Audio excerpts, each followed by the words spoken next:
দুদিনের বিচ্ছেদের অঙ্গারে পুড়ে কয়লা নিঝুম। তিতলি এতদিন যে রুমটা ছিল, নিঝুম সেই রুমের ফ্লোরে শটান হয়ে শুয়ে আছে।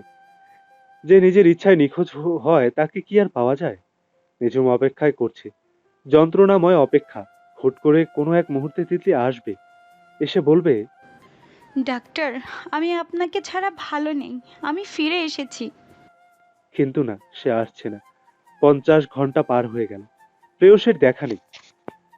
নিঝুম এখনো বিশ্বাস করে না তিতলি তাকে ছেড়ে পালিয়েছে। আচ্ছা, কেন পালিয়েছে? একটাবার বলতে পারতো না সমস্যাটা? আশেপাশের মানুষজন বলছে, কিন্তু নিঝুম বিশ্বাস করে না। সে জানে তিতলি তাকে সীমাহীন ভালোবাসতো, যে ভালোবাসার শেষ নেই। কিন্তু পালালো কেন? কেন বিয়েটা করলো না? নিঝুম ধাঁধার মাঝে পড়েছে। যতক্ষণ সেই ধাঁধার সমাধান না হবে সে কিছুই করতে পারবে না, শুধু তিতলির ব্যবহৃত বিছানার চাদরটা আঁকড়ে ধরে রাখা ছাড়া। কুমিল্লায় থেকে ফেরার পরদিন সকালে নিঝুম ঘুম থেকে উঠে দেখলো সে নিজের রুমে। তড়িঘড়ি করে উঠে বসে। রাতে কি হয়েছিল ঠিক মনে নেই, সে মনে করতেও চায় না। চোখ খোলার পরই মনে হলো সাদা রঙের দুনিয়ায় সে ঢুকে পড়েছে। চোখ ঘুরিয়ে চারপাশটা দেখে মনে হলো এটা তো তারই রুম। যে খাটে সে আছে এখন, সে খাটটা আর তার তিতলির বাসর রাতের জন্য সাজানো। চারিদিকে সাদা পর্দা। সে তো আছেই, কিন্তু তিতলি, কই তিতলি? আচমকা মাথার রক্ত গরম হয়ে ওঠে। টেনে ছিঁড়ে ফেলে সবগুলি পর্দা, আর চেঁচাতে থাকে। আম্মু, তিতলি কোথায় আম্মু? চিৎকার শুনে দৌড়ে আসে নির্জন। নিচতলা থেকে আঞ্জুমান, মৌনতা, মোহনা, মাহফুজ সহ নিঝুমের সব কাজিনেরা উপরে আসে দৌড়ে। নির্জন রুমে ঢুকে দেখে নিঝুমের পাগলের মতো করছে। দৌড়ে এসে জাপটে ধরে, বলল। ভাই শান্ত হ। তিতলি আসবে, তোকে ছাড়া থাকতে পারবে না, দেখিস চলে আসবে। নিঝুমের কান্না রাগ আটকাতে গিয়ে হিমশিম খাচ্ছে। দুহাতে মুখ ঢেকে ফ্লোরে বসে পড়ে। ততক্ষণে বাকিরা রুমে উপস্থিত হয়। আঞ্জুমান উত্তেজিত হয়ে দৌড়ে আসেন, বলল। আব্বা আমার, আব্বা এমন করে না, তিতলি চলে আসবে। নিঝুম মমতাময়ী মায়ের স্পর্শ পেয়ে নরম হয়ে আসে, জাপটে ধরে মাকে। বুকে মাথা রেখে ঠোঁট কামড়ে কেঁদে ওঠে। আঞ্জুমানের ভেতরটা খা খা করছে। তার সোনার টুকরা শান্ত ছেলে এভাবে কাঁদছে। আঞ্জুমান অশ্রু সিক্ত চোখে নির্জনের দিকে তাকায়। নির্জন মাথা নত করে ফেলে। তার কিছু করার নেই। কই খুঁজবে তিতলিকে? নিঝুম মায়ের বুক থেকে মাথা তুলে বলল। নির্জন ভাই আমার, একটা নিখোঁজ বিজ্ঞপ্তি দেওয়ার ব্যবস্থা কর। নির্জন ভারী অবাক হয়ে বলল। যে নিজের ইচ্ছায় চলে গেল, তাকে পাবলিকের মাধ্যমে খুঁজে পাওয়াটা কেমন দেখায় না? তিতলি হয়তো। নির্জন থেমে যায়। নিঝুম ক্ষীণ স্বরে বলল। তুইও ভাবছিস তিতলি আমাকে ভালোবাসে না? উত্তরে নির্জন নিশ্চুপ। আর কোনো অপশন নেই তার কাছে। নিঝুম চেঁচিয়ে উঠল। লাগবে না কারো সাহায্য, একাই পারবো আমি, একাই খুঁজবো আমি তিতলিকে। কেউ আটকাতে পারেনি। নিঝুম বেরিয়ে যায় বাড়ি থেকে। তিতলিকে তার চাই। 8 ঘন্টা হলো নিখোঁজ বিজ্ঞপ্তি প্রকাশের, কোনো খবর আসছে না। নিঝুম ছটফট করছে, কখন তিতলির খবর পাবে? কখন কেউ একজন কল করে বলবে পেয়েছি তিতলিকে? রাত বাড়ছে ধীরে ধীরে, সেই সাথে ভিতরের কষ্টগুলো জেগে উঠছে আপন শক্তিতে। দগ্ধ হচ্ছে হৃদয়। আঞ্জুমান আসেন। ছেলে তার খালি গায়ে ফ্লোরে শুয়ে, চোখ বন্ধ, কপালে এক হাত রাখা। আঞ্জুমান ডাকলো। আব্বা, খাবি আয়। কপাল হাত থেকে না সরিয়েই নিঝুম উত্তর দিল। না। আঞ্জুমান এগিয়ে আসেন, ছেলের পাশে বসেন। স্নেহমাখা গলায় বলল। আম্মু, আম্মু খাবার নিয়ে আসি এখানে, নিজের হাতে খাইয়ে দেব আমার আব্বাকে। নিঝুম নিশ্চুপ। আঞ্জুমান সাবধানে বলেন। নীরবতা সম্মতির লক্ষণ, মানে আমার আব্বা তার আম্মুর হাতে খাবে। সব নিরাপদে সম্মতি দেয় না আম্মু। তারপরেই উঠে বসে, বিছানা থেকে শার্টটা নিয়ে পড়ে। আঞ্জুমান উদ্বিগ্ন হয়ে বলল। রাত 11টা বাজে, এখন কই যাবি আব্বা? নিঝুম উত্তরে কিছু বলল না। সে তিতলিকে খুঁজতে যাচ্ছে, আর এক মুহূর্ত থাকা যাচ্ছে না রুমে। দম বন্ধ হয়ে আসছে। মাকে পাশ কেটিয়ে বেরিয়ে পড়ে রুম থেকে। আঞ্জুমান প্রতিবাদ করেনি, জানে লাভ নেই। ড্রয়িং রুমের পাশ ঘেঁষে যখন নিঝুম যাচ্ছিল, আরমান চৌধুরীর গলা কানে আসে। থমকে দাঁড়ান। তিনি বলছেন। আলতাফ আলতাফ ভেঙে পড়িস না। কয়দিন নিজেও এমন করবে, তারপর ঠিকই হয়ে যাবে। আমার ছেলেটা উন্মাদ হয়ে যাচ্ছে ভাইজান। বললাম না, কয়দিন পর ঠিক হয়ে যাবে। রিদি আসে না, ও খুব বুদ্ধিমতী একটা মেয়ে। রিদি আসে না, ও খুব বুদ্ধিমতী একটা মেয়ে। নিজমকে যখন ভালোবাসে ঠিক করে ফেলবে, ভাবিস না তো? নিঝুমের চোখ দুটি রক্ত বর্ণ ধারণ করে। অবাকও হয়, হৃদি তাকে ভালোবাসে। আর তার বাপ চাচার ব্যবহার অদ্ভুত। মুহূর্তেই তার মস্তিষ্ক তাকে জানিয়ে দিয়েছে এদের কাছেই আছে উত্তর। এরাই জানে তিতলি কেন পালালো। নিঝুম উল্টো ঘুরে উপরে উঠে আসে, বোনদের রুমে ঢুকে হৃদির এক হাতে শক্ত করে ধরে দাঁড় করায়। গলায় তেজ নিয়ে জিজ্ঞাসা করে। তিতলি কোথায়? হৃদি সীমাহীন আশ্চর্য হয়, ঘাবড়ে যায়। আমতা আমতা করে বলল, আমি কেমনে জানো? তুই জানিস না? তুই সরিয়েছিস তিতলিকে, তুই। নিঝুম কি বলছিস? আমি কেন সরবো? আমার কি স্বার্থ? তোর গার্লফ্রেন্ড তোকে ভালো লাগেনি তাই সে পালিয়েছে? নিঝুম সজোরে থাপ্পড় মারে হৃদির গালে। হৃদি টাল সামলাতে না পেরে পড়ে যায়। দাঁতে দাঁত চেপে বলল, তুই আমাকে ভালোবাসিস, তুই আমাকে ভালোবাসিস, তাই হিংসা করে তিতলিকে সরিয়ে দিয়েছিস। আমি জানি না। ভালোই ভালোই পড়ে দে, ও কোথায়, কি করেছিস ওর সাথে? ভাইয়ের এমন রূপ দেখে মৌনতা ভরকে যায়। ড্রয়িং রুম থেকে চাচা বাবাকে ডেকে আনে। সেই সাথে রোহি, নির্জন, আঞ্জুমান, হামিদ চাচা, টুনিও এসে রুমে ভিড় জমায়। মোহনা দ্রুত বাথরুম থেকে বেরিয়ে এসে চেঁচামেচি শুনে। নিঝুম হৃদিকে টেনে তোলে। রাগে শরীর কাঁপছে তার। আরমান চৌধুরী রুমে ঢুকেই দেখেন নিঝুম হৃদিকে থাপ্পড় মেরেছে। ক্রোধ নিয়ে তিনি এগিয়ে আসেন, হৃদিকে নিঝুমের হাত থেকে ছাড়িয়ে নিজের কাছে টেনে আনেন। নিঝুম চাচার দিকে চোখ গরম করে তাকায়, কিরমির করে বলে, তিতলি কোথায়? সেটা তোর বাপ জানে। মেয়ের গায়ে নিঝুম হাত তুলেছে তা দেখে আক্রোশে মুখ ফসকে কথাটা বেরিয়ে আসে আরমান চৌধুরীর মুখ থেকে। আলতাফ চৌধুরীর বুকটা ছ্যাদ করে উঠল। নিঝুম ঘুরে তাকায়। আলতাফ চৌধুরী অপ্রস্তুত হয়ে পড়েন, চোখ নামিয়ে ফেলেন, শরীর ঘামছে। তিনি যুবককালে অনেক তেজিয়ান থাকলেও ছেলেদের সামনে অপরাধ করে মাথা তোলার সাহস নেই। উপস্থিত সবাই হতবাক। নিঝুম নির্বিকার হয়ে বলল, কি জানেন আব্বু? আলতাফ চৌধুরীর জিভ ভারী হয়ে গেছে। তিনি দ্রুত বেরিয়ে পড়েন মেয়েদের রুম থেকে। নিঝুম চিৎকার করে বলল, আপনি আমার প্রশ্ন এভাবে এড়িয়ে যেতে পারেন না আব্বু। আলতাফ চৌধুরী ড্রয়িং রুমে এসে বসেন। এসি আছে, তবুও তিনি ঘামছেন, খুব ঘামছেন। কি জবাব দেবেন? সেজন্য এত বড় পাপ করলো, সেটা তো সামনে আসবেই। সেই সাথে আবার নতুন পাপ যুক্ত হলো। নিঝুম দ্রুত গতিতে বড় বড় পা ফেলে ড্রয়িং রুমে আসে। বাকিরাও আসে। হৃদি পাক রুদ্ধ। তার বাবা আর চাচা মিলে কিছু একটা করেছে, সেটা পরিষ্কার বোঝা যাচ্ছে। আপনি তিতলিকে সরিয়েছেন, কোথায় সরিয়েছেন? কেন করেছেন এটা?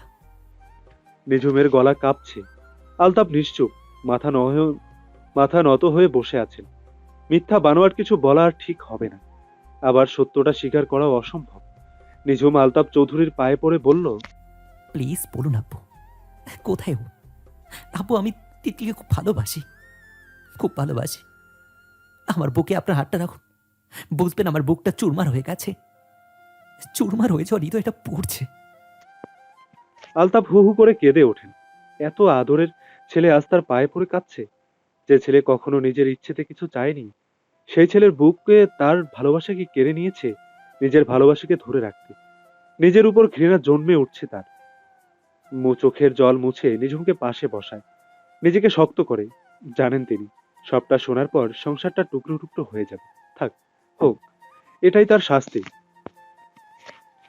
তিনি এক এক করে সব বলেন। সবটা শুনে নিঝুম আগ্নেয়গিরির রূপ ধারণ করে উঠে দাঁড়ায়। আগে আরমান চৌধুরীর কলার চেপে ধরে। জোর করে ভালোবাসা হয় না।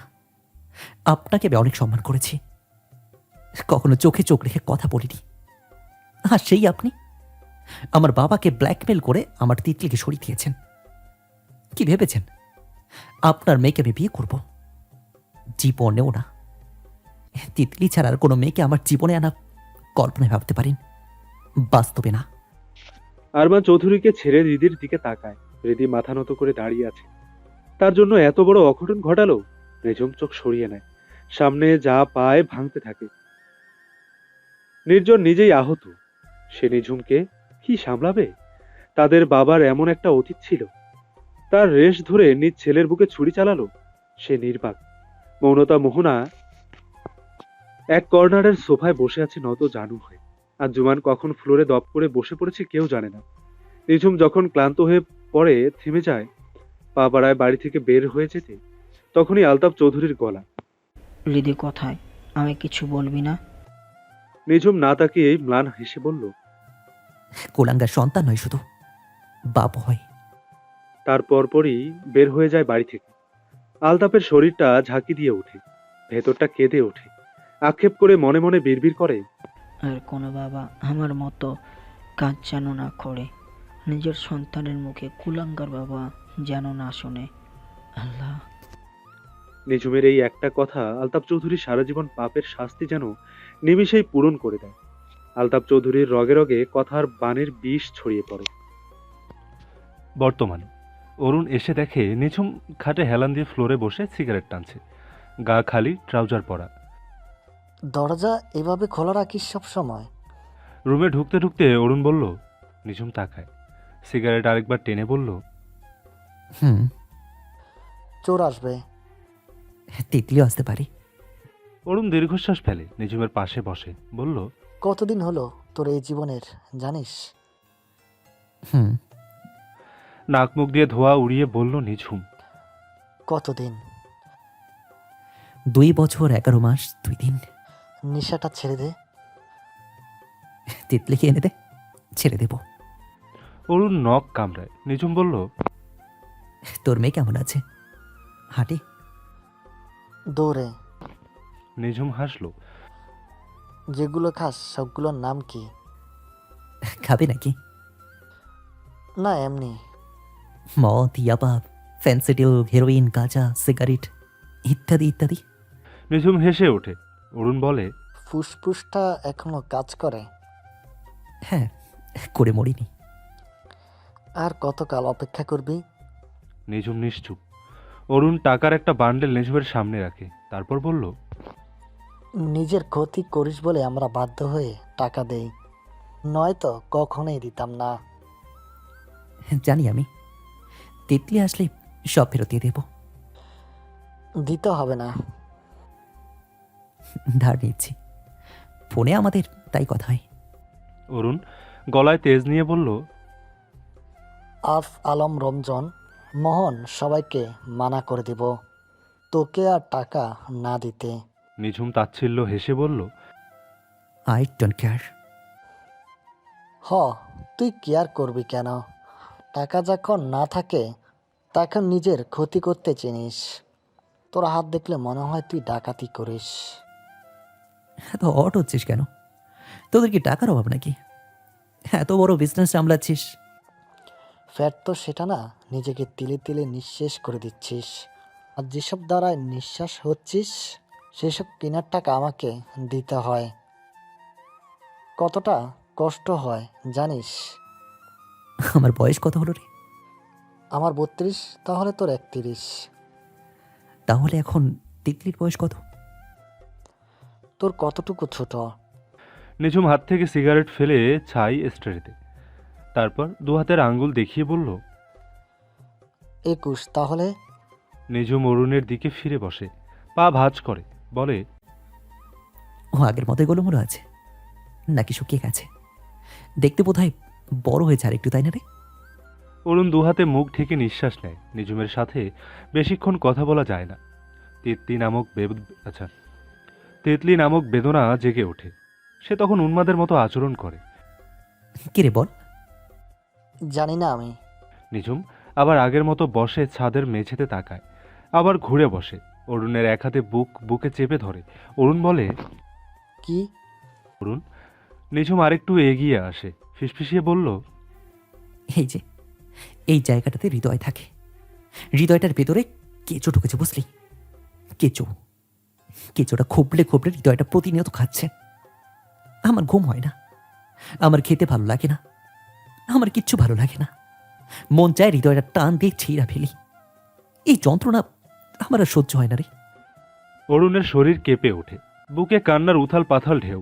নিঝুমের এক হাতের বাহু জড়িয়ে ধরে, মাথা নত করে কাঁদতে থাকে।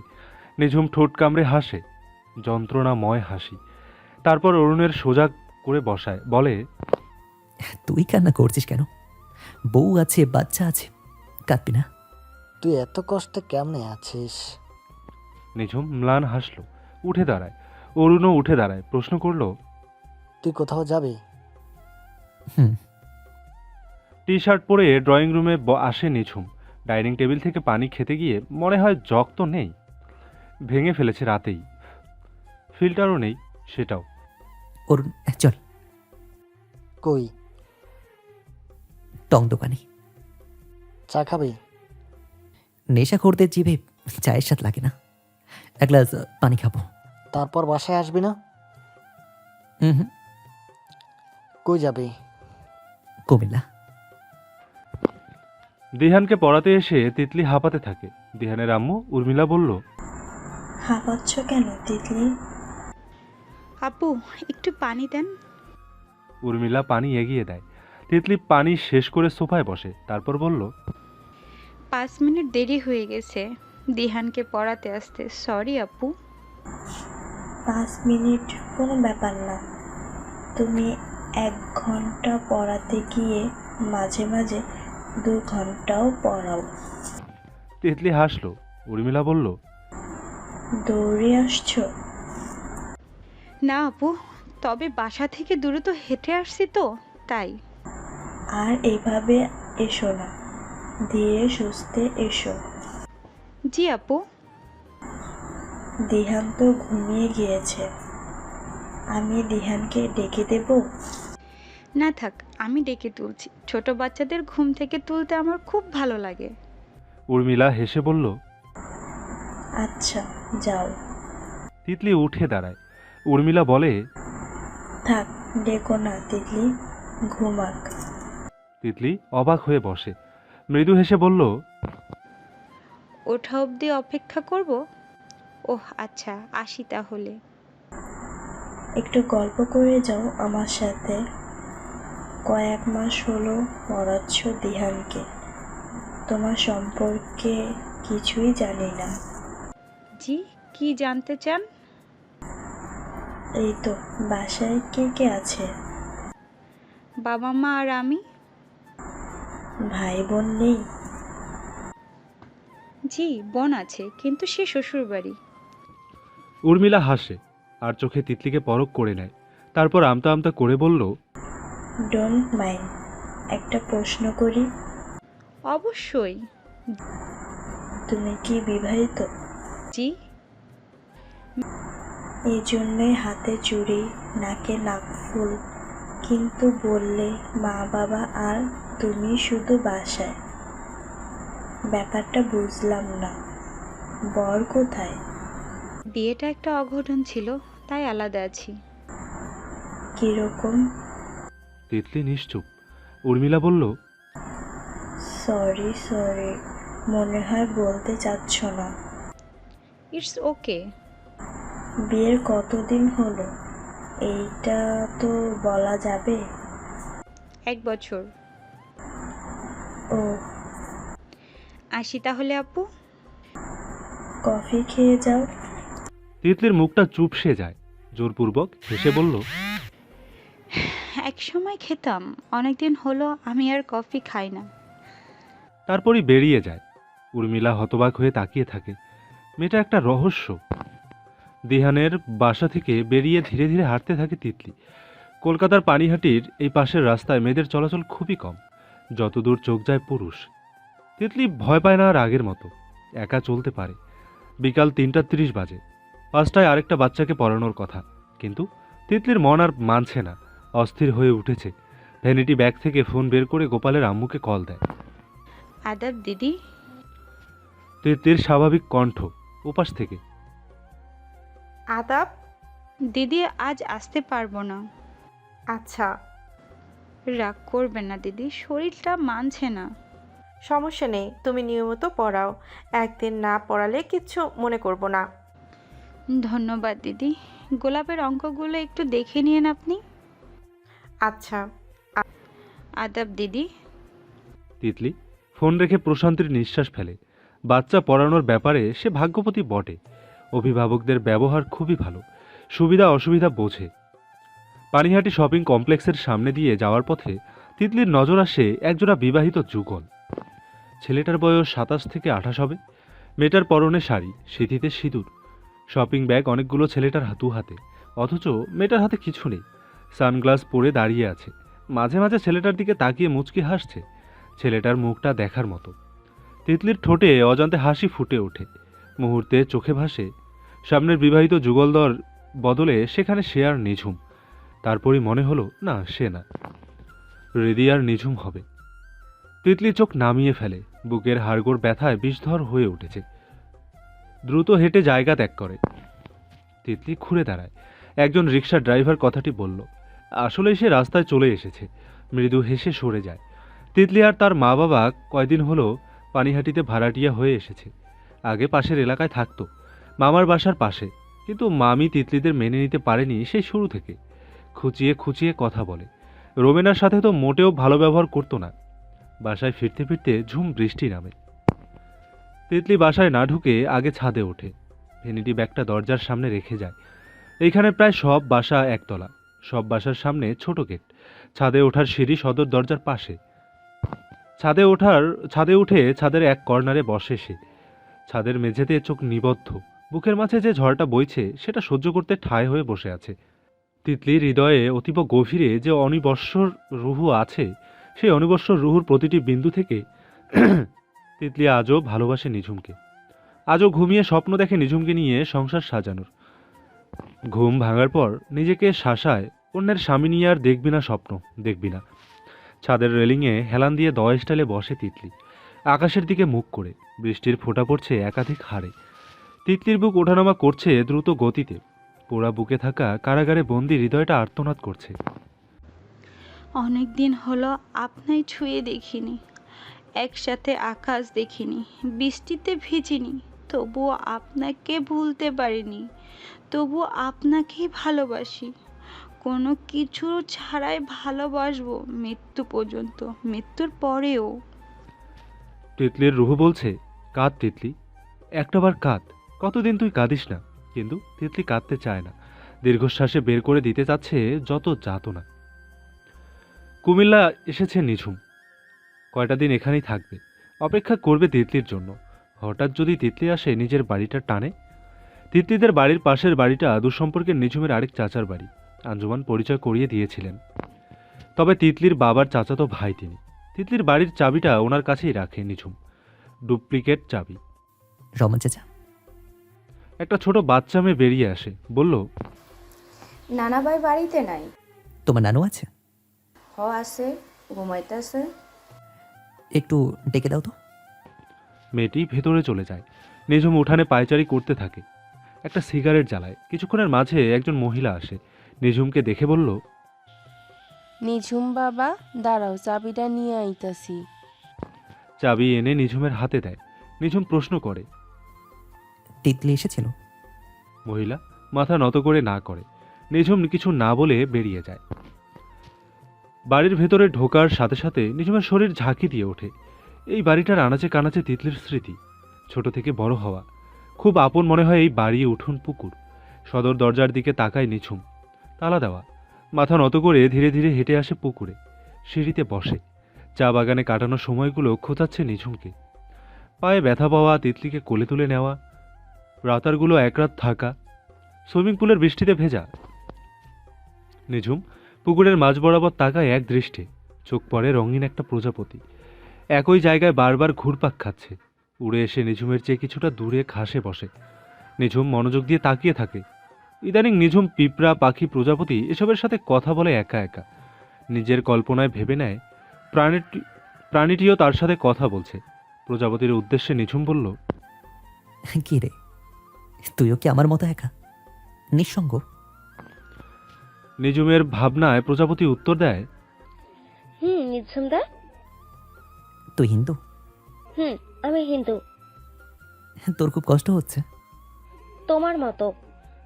নিঝুম ম্লান হেসে বলল, অথচ তুই দেখতে কত রঙিন। দেখতে রঙিন হলেই ভেতরটা রঙিন হয়। নিঝুম কিছু বলার আগে দেখতে পেল আরেকটা প্রজাপতি এসে বসেছে। দুটো প্রজাপতি পাশাপাশি মিশে আছে। আগের প্রজাপতিটা লাফালাফি করছে, মনে হচ্ছে সে খুব খুশি। নিঝুম প্রশ্ন করলো। কে হয় তোর? নিঝুমের ভাবনা থেকে উত্তর আসে। আমার ভালোবাসা দাদা। এবার খুশি তো তুই? দাদা অনেক খুশি। এখন আমার ভেতরটাও রঙিন। তার পরপরই উড়ে যায় একসাথে। নিঝুম আনমনে বলে ওঠে, উড়ে যা, অনেক দূর উড়ে যা, ভালো থাকিস তোরা। নিঝুমের চোখ ঝাপসা হয়ে আসে, আকাশের দিকে তাকায়, বলে, তিতলি কোন সমুদ্রের অতল গভীরে লুকিয়ে আছো তুমি? কোথায় গেলে পাবো তোমায়? আমিও রঙিন প্রজাপতিদের মতো হতে চাই। দুজন ভালোবাসার দুনিয়ায় উঠতে চাই একসাথে। ভালোবাসার রঙে রঙিন হয়ে সুখের উল্লাসে বলতে চাই প্রজাপতি আমরা দুজন। হবে না সেই সুযোগ? তিতলি কোথায় গেলে পাবো তোমায়? নিঝুম চোখ নামিয়ে ফেলে, নিজের ঠোঁট কামড়ে ধরে সিগারেট জ্বালায়। ভালোবাসা মনে হচ্ছে অমর একটি সুর, যে সুরের স্বরলিপি অনেক আগেই রচনা করেছে নিঝুম তিতলি। তবে কেন আজ তারা একসাথে নেই? দুজন দুজনকে ভালোবাসা সত্ত্বেও। নিঝুম দাঁড়িয়ে আছে এক সমুদ্রের কিনারে, যেখানে সমুদ্রের ঢেউয়ের তাণ্ডব নিঝুমকে অমরত্বের গান শোনায়।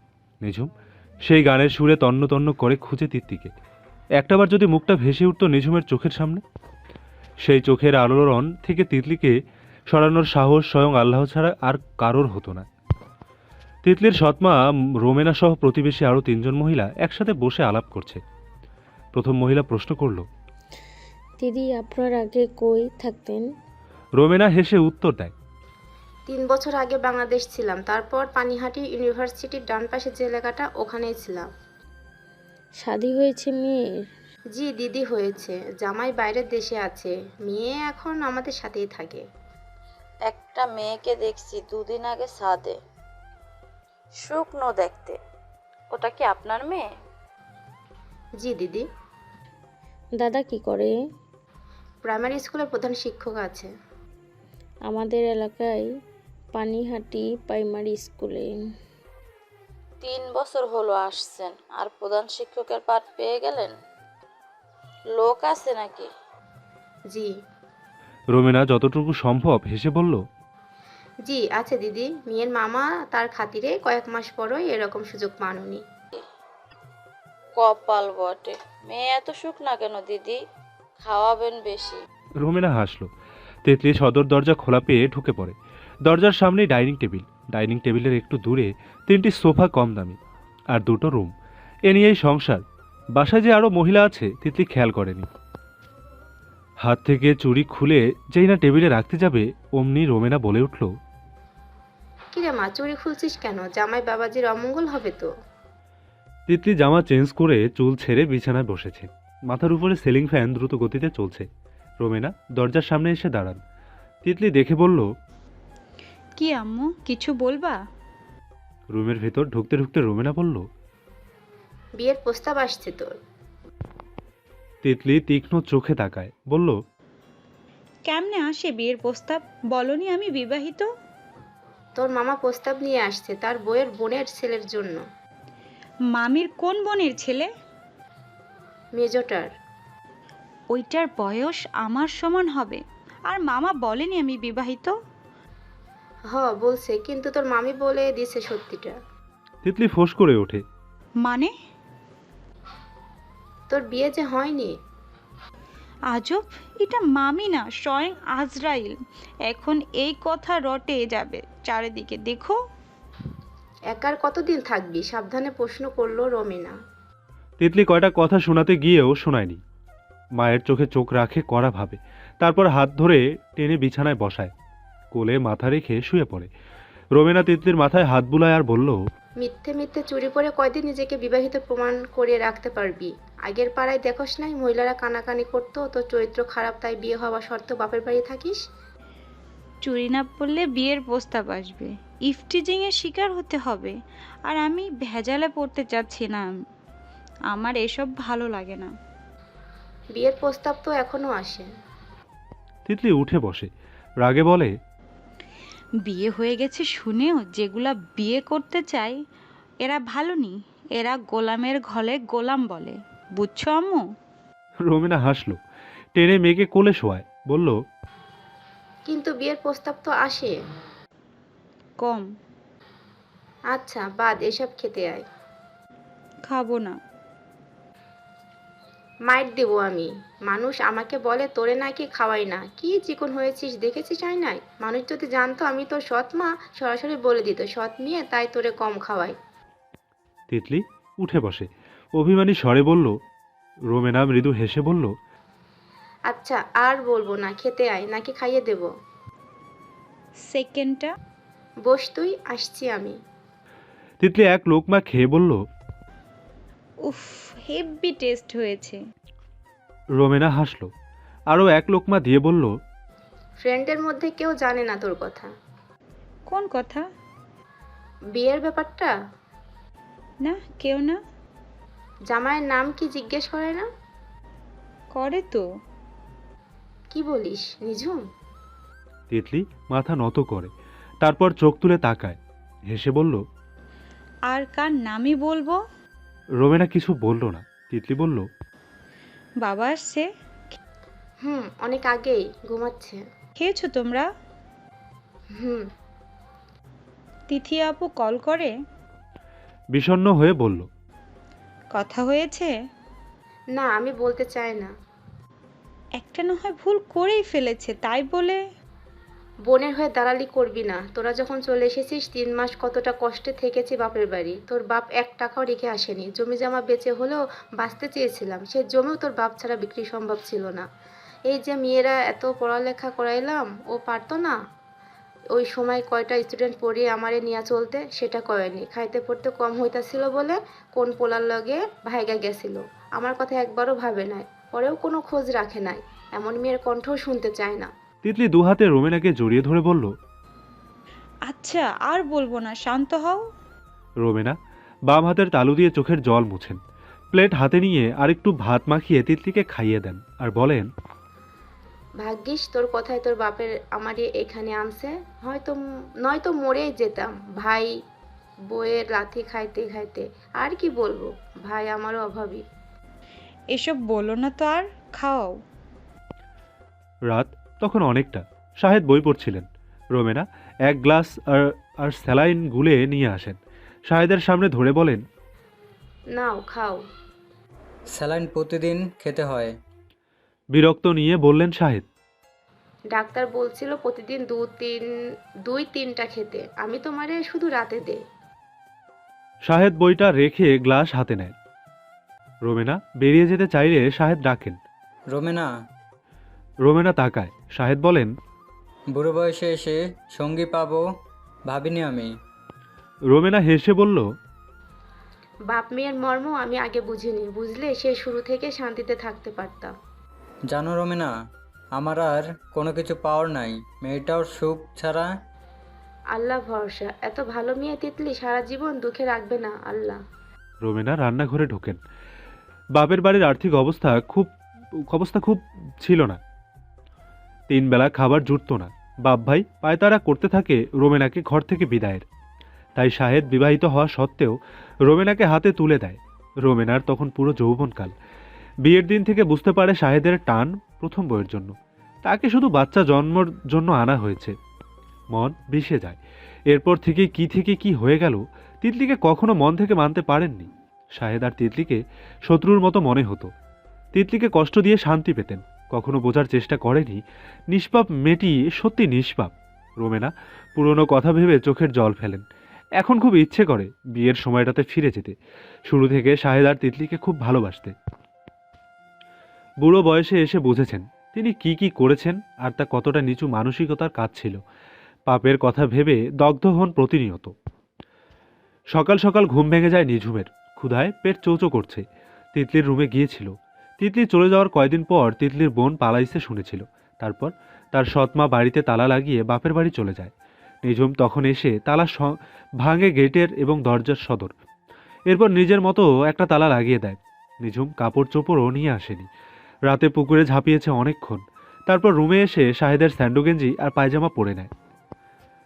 পায়জামা গোড়ালির উপর উঠে এসেছে। এই অবস্থায় নিঝুম বাজারে বাসে। সস্তা হোটেল খুঁজতে থাকে যেখানে ডাল ভাত পাওয়া যাবে 30 টাকায়। এই ভাই, ডাল ভাত কত? 1 প্লেট দে। নিঝুম ভেতরে এসে চেয়ারে বসে। সে মজার জন্য ভাত খায় না, বাঁচার জন্য শুধু গেলে। তাই যত সস্তা খাওয়া যায় ততই লাভ। টাকা ফুরাবে না। ধার নিতে তার অবশ্য লজ্জা লাগে না, তবুও বারবার চাইতে আলসেমি লাগে। রায়হান তিতলিদের এলাকায় ঢোকে না ভয়ে, কারণ নিঝুম থাকে এখন এখানে। দুবার সে নিঝুমের থাপ্পড় খেয়েছে। কি মারটাই না খেয়েছে, হাত ভেঙে দিয়েছিল। পুলিশ কেসেও গিয়েছিল রায়হান, কিন্তু কাজ হয়নি। নিঝুমের ভাই নির্জন টাকা দিয়ে কেস তুলে নিয়েছে। রায়হান মনে মনে শপথ করেছে তিতলিকে পেলে তার পায়ে পড়ে সে মাপ চাইবে। নিঝুমের হাতে আর পড়তে চায় না রায়হান।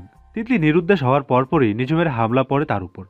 বাধ্য হয়ে একটা ছোকরাকে রেখেছে দূর থেকে তিতলির বাড়ির উপর খেয়াল রাখার জন্য। নিঝুম আসলেই সাথে সাথে রায়হানকে জানিয়ে দেয়। গতকালও জানিয়ে দেওয়া হয়েছে রায়হানকে। নিঝুম যখনই আসে গ্রামে, সকাল 11টার আগে কেউ বের হতে দেখে না এই বাড়ি থেকে। আজ রায়হানের দরকারি একটা কাজ ছিল এলাকায়, তাই সকাল সকাল নির্ভয়ে চলে আসে। তার মতে নিঝুম তো 11টার আগে ওঠে না, সকাল 7টায় নিশ্চয়ই তাকে ঘুরঘুর করতে দেখা যাবে না। নিঝুম যে হোটেলে খেতে বসেছে, রায়হানও সেই হোটেলেই ঢুকে চা খেতে। নিঝুমকে দেখতে পায়নি, পাশের একটা চেয়ারে গিয়ে বসে। ঠোঁটে তার হাসি। খাওয়ার মাঝে নিঝুমের চোখ পড়ে রায়হানের উপর। ডাল মাখা ভাতের প্লেট ছুঁড়ে দেয় রায়হানের মুখে। রায়হান কেঁপে উঠল, অবাক হয়ে তাকায়। দেখি নিঝুমকে, সাথে সাথে কলিজার পানি শুকিয়ে আসে। ভো দৌড় দিতে গিয়ে উল্টিয়ে পড়ে। নিঝুম ধরে ফেলে। বাজারের মানুষজন দৌড়ে আসে। আবার হবে মারামারি, হবে থানা পুলিশ। গ্রামের মানুষগুলো কিছু হলেই থানা পুলিশ নিয়ে আসে। অভিভাবকের নাম্বার চাইলে নিঝুম নির্জনের নাম্বার দেবে, কল যাবে নির্জনের কাছে। দিনগুলো এভাবেই তো চলছে। আর রায়হানের হারে হারে নিঝুমের দেওয়া মায়ের ব্যথা। নিঝুম তিতলির অতীতের কষ্টের প্রতিটি দাম রায়হানকে মেরে উসুল করে নিচ্ছে ধীরে ধীরে। টুনি কই রে? আঞ্জুমানের দুর্বল গলা। টুনি নিচতলা থেকে দৌড়ে আসে। জি খালাম্মা। আজ রবিবার না? খালাম্মা। নিঝুমের রুমের চাবিটা কই রাখছিস দেখছিস? কেন, কি করবেন?